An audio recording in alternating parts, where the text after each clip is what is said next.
Ma'am, जैसे आपने बोला कि शिव से पूजन का विषय नहीं है, दर्शन का विषय है, तो जो लोग सुन रहे हैं वो समझना चाहेंगे कि आखिर ये है क्या। जी जितेंद्र, देखिए, मैं अपने आप को बहुत ज्ञानी तो नहीं मानती हूँ, लेकिन मैं डेफिनेटली भारतीय संस्कृति की एक स्टूडेंट हूँ, एक छात्रा हूँ।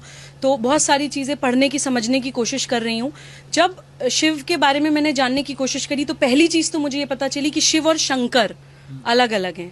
हम लोग अक्सर समझते हैं कि शिव कोई व्यक्ति है। शिव जो है वो कॉन्शियसनेस की जो बिल्कुल परम अवस्था होती है, चेतना की जो अवस्थाएं होती हैं, जागृत, निंद्रा और स्वप्न, उससे भी इन तीनों अवस्थाओं से ऊपर जो स्टेज होती है चेतना की, समाधि, तभी उनको जो है कहते हैं कि त्रिनेत्र खुलना, कि वो जब आप बिल्कुल हर चीज को एक अहम ब्रह्मास्मि वाली दृष्टि से देखते हैं। जब मुझे दिखता है कि जितेंद्र के अंदर भी मैं ही हूँ, हम उन तत्वों से बने हैं, क्षिति, जल, पावक, गगन, समीरा, उन 5 एलिमेंट से हम बने हैं, उन्हीं 5 एलिमेंट से पूरा विश्व बना है।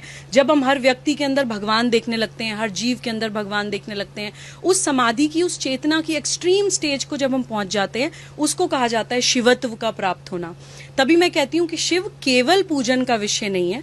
डेफिनेटली पूजा तो होनी चाहिए, मैं मूर्ति पूजा के खिलाफ नहीं हूँ। मैं हमेशा ये बोलती हूँ कि किसी भी जगह जहां पर लोग मूर्ति पूजा करते हैं, या जब आकृति की फॉर्म में हम जो भगवान को सम्मान देते हैं, वो भी एक यात्रा है।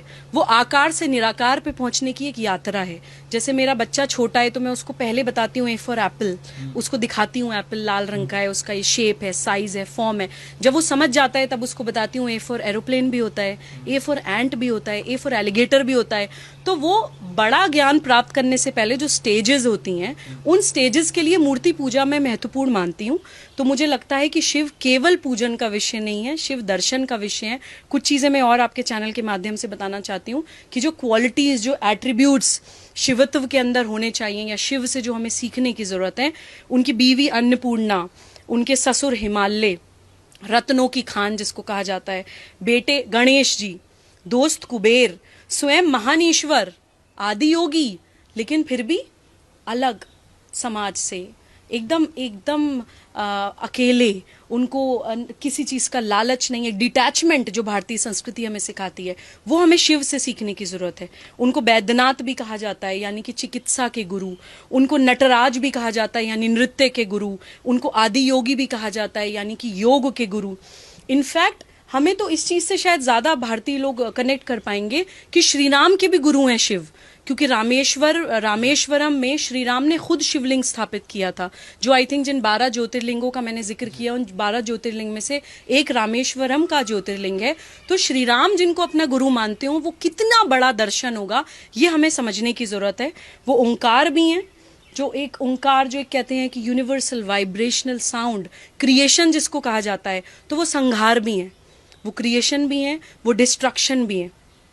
उनके जो गण कहा जाता है, जो आसपास के लोग हैं, वो भूत, प्रेत, पिशाच, यानी समाज से जो त्याज्य लोग हैं, जिनको कोई अपने आसपास भी नहीं रखना चाहता है, उनको वो अपने साथ लेके चल रहे हैं। तो ये भी भारतीय संस्कृति का एक दर्शन है कि हमारी संस्कृति में किसी को त्याज्य, या किसी को अवर्ण, या तुम छोटी जाति के हो, तुम पास मत बैठो, तुम्हें छुआ नहीं जाएगा, ये भारतीय संस्कृति का दर्शन नहीं है। तो ये भी हमें शिवत्व सिखाता है।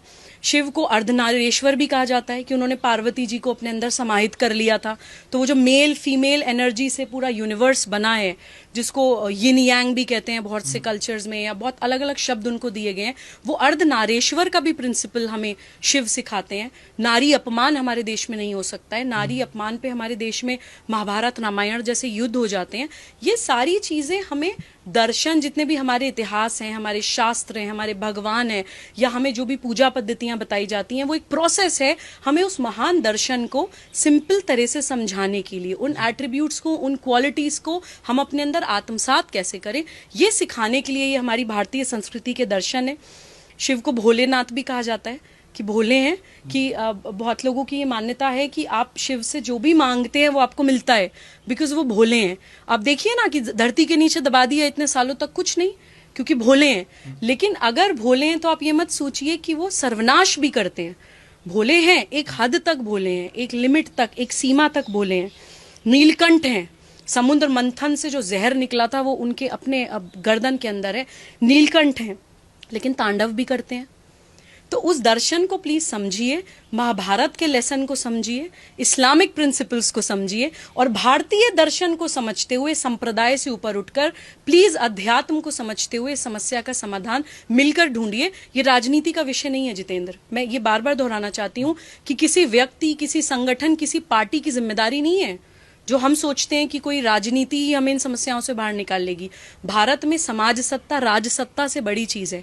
ये भारतीय समाज की ताकत है, ये भारतीय समाज की हिम्मत है, और ये भारतीय समाज की एकता है जो हमें इन समस्याओं से निकाल सकती है। तो कृपया इस चीज में हम लोग भारतवासी बन के समस्या को देखें और संवाद करके समाधान की ओर बढ़ें। इसी आशा और इसी विश्वास के साथ मैं अपनी इस बाइट को समाप्त करना चाहूंगी।